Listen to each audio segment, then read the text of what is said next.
Greetings, this is Ifashayo Egunjobi of Why Women Do As They Please, and I am with my lovely daughter, Shamaria Flora of Shamaria Flora Readings. Okay, so we told everybody we were going to answer some questions. We didn't get as many questions as I thought we would, but, you know, maybe we'll do another one. Maybe y'all just didn't see it, so whatever. So we'll go back and forth with some opinions, input, whatever. If the other one has input on what's being said. Mm-hmm. And so here we go. So the first question that we have is law of abundance. How does it work? Or does it work? Oh yeah, does it work? Be nice if I could read. Okay, so all right, you got input on that one? Does it work? I think it works. I think it's just about more so your intentions, I guess. Because if you think it's not going to work, then it's not going to work. I think it just depends on your intentions. I don't know. I was trying to hold it. But yeah, I think it just depends on your intentions. Because if you're doing it with the intention of like, oh, it might not work, or what if this goes wrong, I don't think it's going to work. That's how I feel. Okay. I'm trying to think. So, this is my thing about it. This is one of the dangers, I put it like this, of the law of abundance, law of attraction, all these laws. So, if you just look at us in our society, first world things, then, yeah, we could kind of play around with this. But overall, law of abundance kind of gives up a level of control. So, okay, so for instance, a poor person in a third world country, I can't really see this being a law, like abundance being a law, like anything that's workable for them, because there can be so many issues at work that keep them where they are. Now, in our first world here, we also have some of those same issues to a degree, but I think part of the problem here with us is that we're lazy and we don't like to work. Mm-hmm. So, you know, we want to do a spell for a job but not get off the couch. Or we want quick, fast money spells, but people don't understand that they come in fast and they burn out fast. I just recently did some juju for some slow, steady money to include like new clients and things like that. But how well is that going to work if I don't actually work the work? So, law of abundance, working the work, yes, I do. I believe in working the work. But just like, and I don't know that you meant, and I don't assume that you meant just sitting there on your butt and not doing anything. But I don't think that there is a law of abundance as it pertains to money. Now, law of abundance as it pertains to the earth. Like, should we have enough food, enough water, enough shelter? Yes, according to the way the earth is constructed and the way we are provided for by way of the earth, yes. If that's the law of abundance that you speak of, I agree. So let's see, how do I got pictures of these things? So the value of tarot. Okay, so somebody's asking a question. Huh? I can't read what she asked. Okay. Is it important to know the value of each tarot card? And because I know this person, I know she means oracle and or tarot or bones. Or can you use your intuition to weave the story between the ones you pull? Intuition is always your biggest divinatory tool. So when you talk about knowing the meanings, the only time I tell somebody even look at the book, really, is when it's something that you just are completely clueless about. Like if it's, because a lot of symbology in these decks come from Norse mythology, cultures that aren't ours. And so sometimes the symbolism either doesn't resonate with you or it resonates differently with you because it's not our culture. And so by our culture, I'm not only talking about African culture. I'm talking about Africans in American culture. And so the thing is that, because a lot of times we skip over our own culture here, and we do have a very valid culture here. African American culture impacts the entire world, including Africa. Everybody wants to be us. So yeah, I'm one of those people. So you do wanna learn what symbols mean, because symbols do resonate, even in my opinion, over words. So you do want to know what the symbols mean. But yes, use your intuition. You do need to look at how things are directed. Which direction are they facing? Do they seem to interact, or do they seem to repel each other? Are they crossing? Are they perpendicular? Are they vertical, horizontal in relationship to each other? So you want to do all that. But I think intuition is the highest form. So when you get a deck of cards, don't just assume just because that's what the author or the artist intended that's what you have to stick with. You can use these however you see fit. Okay, so how do you know whether or not you're a good match with somebody according to their planets, houses, and all that stuff? So if somebody was coming to you and they were like, so like this guy, he like likes me or whatever, and I'm gonna use mine. So I'm a Cancer, a Gemini cusp. Mm-hmm. My Venus is, I hope I don't get this wrong because then she gonna talk about me. My Venus is in Taurus.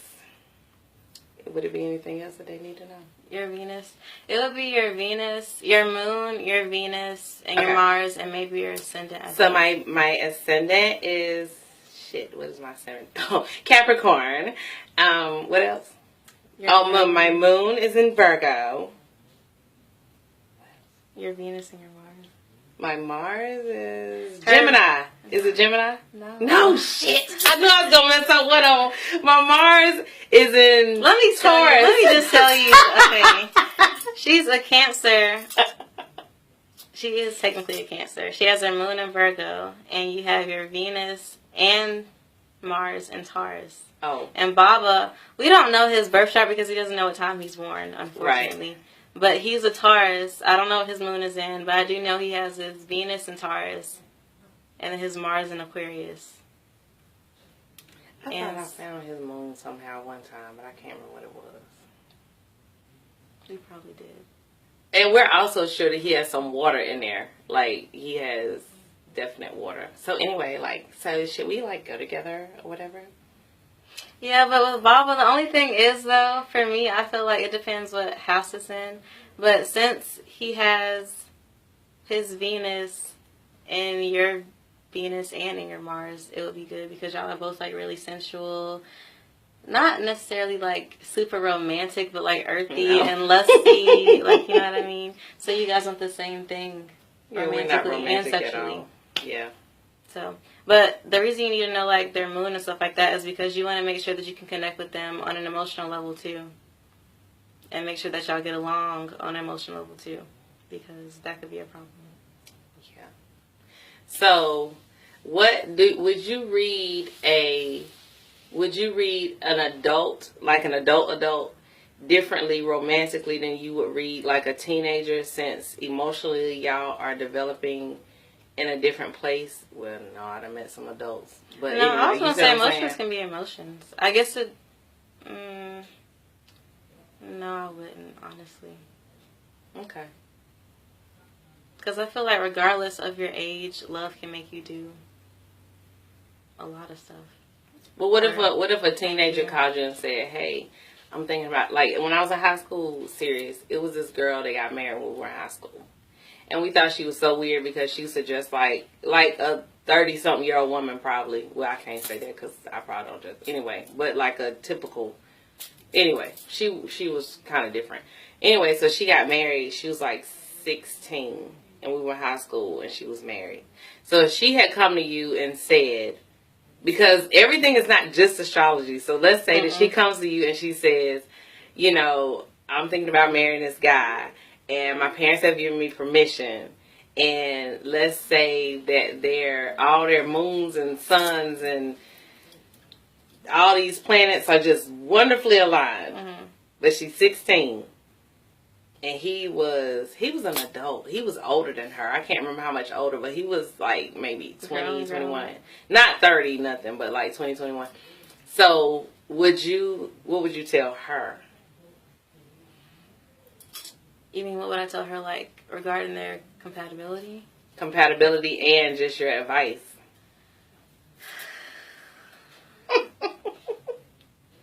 I don't know. I'm trying to think, what sign would that be, like, to make you want to get married early? And I don't have a background, so I don't know that it was just her wanting to do it and it wasn't her family. Because, I mean, like I said, they was a little different. But let's say that they were completely compatible. Mm-hmm. Would you give her, like, a little thing on the end to be like, but girl, listen. I think I would, but also it depends, because I've met people that, like, especially regarding the age, I've met people who were, like, perfectly aligned with their birth chart, well, birth chart wise, but then he was, like, way older than her, she was way younger or whatever, so I don't know. I don't. The reason I'm asking her this, y'all, is just because, for one, it could come up. But two, just because somebody somewhere might be wondering this, they might be thinking it. Because we do have, people don't necessarily match age-wise. And I say, as a mom, I would be like, listen, baby, you got the rest of your life to be an adult. Your childhood is limited. And so, and I would want to know, like, in the reading, I ain't gonna lie. In my readings, I'll be like, listen, but why are you trying to get married so quick? Because I've had people that I've read for, and all they just focus on, and I tell people, I don't do relationship readings. I'm going to tell you that up front. I don't do relationship readings. Somebody's asking, why? Why, Fashayo? Why don't you do it? I think it's fun. I don't think it's fun. Because then you can see, like, how they're going to, how their personalities are going to mesh and stuff like that. That's what I think. Okay, so let me tell you where I suck. This is where I lack romanticism. Okay, and is that in my chart that I'm not romantic? Is that what you said? You're not romantic, but you're earthy. I'm not romantic at all. And so this will be my thing. You have plenty of time to marry somebody, and I have women that'll, we supposed to be on about business or whatever, freedom, self-love, entrepreneurship, and practical solutions to daily living. So that's what I tell y'all I do. And then you gonna try to slide in with the, am I ever gonna get married or whatever. And that's fine if it's showing up already. I'm not doing a specific reading for it, but if it shows up. But this is the thing. My concern is, if you gonna marry somebody, it needs to be like a business relationship. Love will come. People have been doing marriages like this since the beginning of time. They kept in mind up to 7 generations of how your marriage was gonna impact the rest of your lineage. Now it's like, oh my God, I'm so in love. And love is awesome, but and this is not everything. Is this my Taurus talking? Mm-hmm. Oh. Because you would get married for, like, stability. You're damn right I would. I think that's an awesome reason to get married. I do too, but, I mean... That take one fight off the table. Oh, yeah, I have myself in Earth, too. Because I can't really see myself getting married unless we were both, like, financially secure. I know that's right. I can't say you get married either if y'all not financially secure. What you mean? I would have a problem with that. Oh. Yeah, no. I'd be like, sir, we're going to need you to revisit this at another time. Mm-mm. We should have done. Do you even see yourself getting married? No. Like, at this point? No, because I like my freedom. Listen, get you some, honey. Mm-mm. Get you some and keep it when you find it. I have a lot of Aquarius in my birth chart, so no. Oh, that explains grandma. I don't really want to get married. I like stability in a way, but I still like my freedom. You like stable freedom. Mm-hmm. That makes sense. Somebody who I can be with, but then also somebody who I can be with. And they still allow me to, like, not allow me, but, they accept me being free and free-spirited and all that stuff. See, I didn't know all that when I was your age. I don't know how this whole thing took a turn, but we'll just keep going. But when I was your age, all I knew was marriage. Marriage, have children. So that's what made you, I ain't gonna say a woman, but that's what the implication that I got of what made you whole was that you got married and you had children.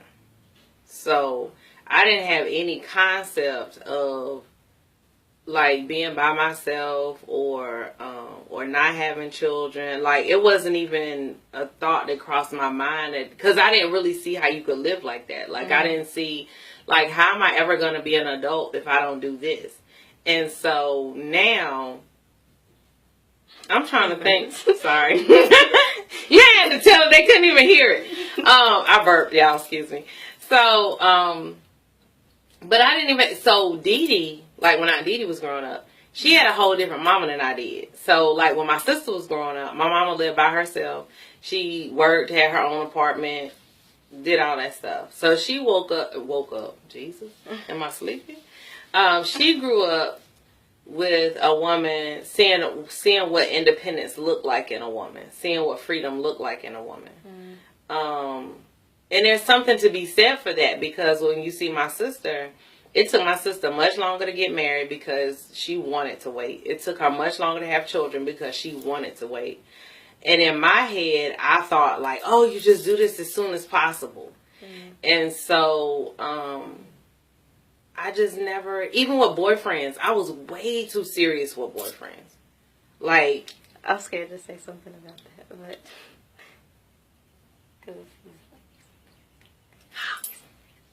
oh, well, too bad, so sad. But like, so it was like seeing it between me and my sister. Both of us now are married and both of us have children.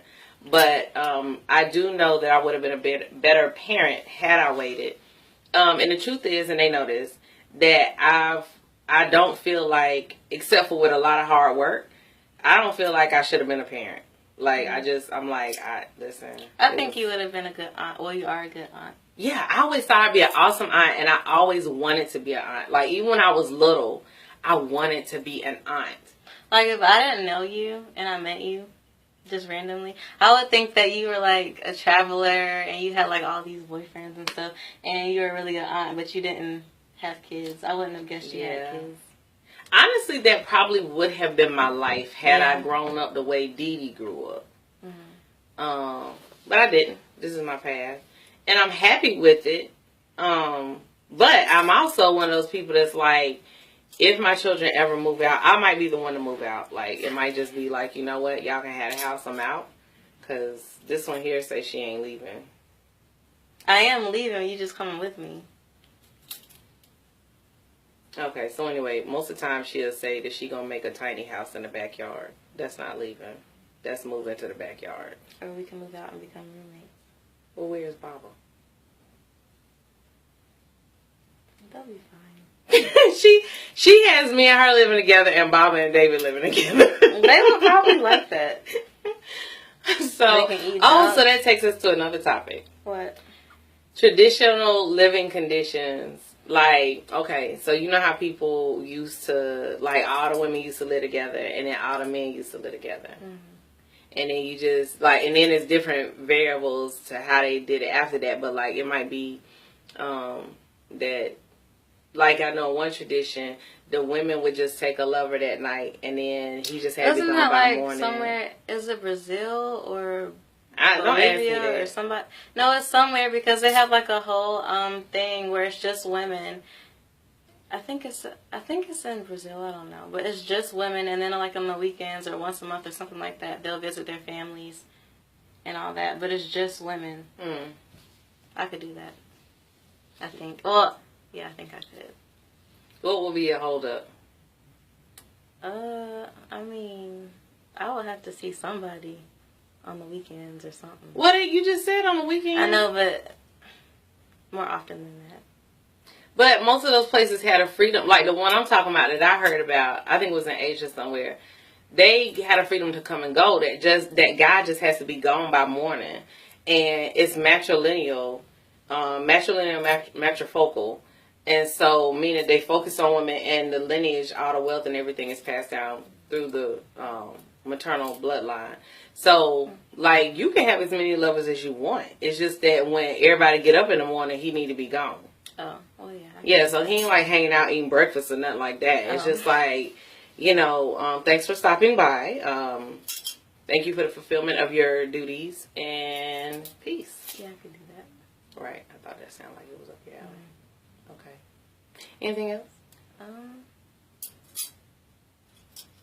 No, I don't think so. Oh, I know one thing I want to cover. What? This is probably, you can tell me which sign this is that I'm working through. What? Since that's your thing. So this thing about sliding people inbox and talk about doing stuff for free. Let's cover that. Okay. This is what we do for a living. This is how we eat. Mm-hmm. This is how we pay bills. Now, when somebody slides in your inbox or you posting these lovely videos and things like that saying, hey, I'm going to do this special, I'm going to do that special, I'm doing, you know, whatever. Oh, yeah, no. And it's like, oh my God, well, can you like do it for free? Like, do you charge for this? Mm-hmm. So, how much work do you put in doing astrology, studying astrology, this very ancient art that you're never going to completely master because the crap's so old and it's so much information, but you know. It's at least an hour for each reading. Like when I was giving a reading to Miss Deshonda, I was up until like 12:30. Right. So, yeah. And then study time. Yeah. Aside from that. So, this is a question that should have been asked clearly, judging by both of our inboxes and both of the comments that we get on our pages and things like that. No, it's not for free. For me, because I'm a little bit further along than she is, meaning that I've been doing it longer, so I have a bigger client base. So, we'll look at the one I did, Self-Love for Valentine's Day. I did 2 or 3 freebies. I know I did 2 freebies off the top of my head. I will contact you when I want to do a freebie. Mm-hmm. I already know who needs what. But I think like even then, the people that I've given free readings to, we've exchanged like some sort of energy. Right. You know what I mean? So right. And that's the thing that I do want. Okay, so the thing is that what you got to understand when you're asking somebody, when it's a diviner, any diviner, there's a lot of study and time that goes into this. It's a lot of getting set up energetically. It's a lot of cleanup after a reading. Mm-hmm. It's a lot of cleanup we have to do to ourselves after we're done for the day. We have to make sure that we don't take you into our dreams with us. We have to make sure that you take your energy back with you when you leave. And all of your spirit guides and ancestors and whoever the hell else showed up. So when we get on the phone or we get on Skype or whatever, or in your DMs, it's a thing of you're only seeing a teeny tiny portion of what's actually going on. Plus, then when you add to it the self-work that we have to do to make sure that we're in a place to even be able to tell you anything. Mm-hmm. Like, we got to make sure our own raggedy shit is together. So, when you do that, and I know a lot of people don't know, that's why I wanted to cover it. Because I know that a lot of people do not mean this as any form of disrespect. But I think that you just got to understand, just like when you show up to your job on Friday or whatever day you get paid, you want your check. Like, you don't want, your manager not going to come up to you and be like, you know what, well, can you work like an extra, 3 hours for free? Like, do you mind just go ahead and, because the assumption is I don't have nothing else to do. Yeah. The assumption is that, that I don't, these are small businesses. Like, everybody in my house is starting or has a small business. Now, if you want to talk about bartering, if you want to talk about payments, if you want to talk about, at least, are you a person I want to hang out with? Some people, the energetic exchange might be a friendship or a relationship. Mm-hmm. There are probably about 2 people that consider me their mentor, which is fine because it's an energetic exchange. Because as people, Well, probably 3. But as people, I enjoy them. As I get, and I benefit from the things that they do. You know, they do things that's outside of my scope. For some reason, astrology and crystals completely escape me. I'm challenged in those areas. As y'all could see a minute ago when I was trying to rattle off my signs like I knew something. And so the thing is that I honor the craft that other people have. So that's another thing. You know, what you see when you're seeing any kind of small business, don't ever ask a small business to do something for free. That is rude. And I understand that you may not know that. Well, you know now. But it's like when you pay for things with us, it literally goes to groceries. It literally goes to mortgages and car payments and, you know, phone bills and things like that. So it's not like a big business where you have all this extra sitting to the side all the time. Sometimes you do, but a lot of times you're literally paycheck to paycheck because this is not a corporate thing. You know what I'm saying? We're trying to do what we love and trying to help you improve your life at the same time. So you always want to come with some type of energetic exchange. And there are emergencies. I did have somebody who was going through a personal emergency that I read for.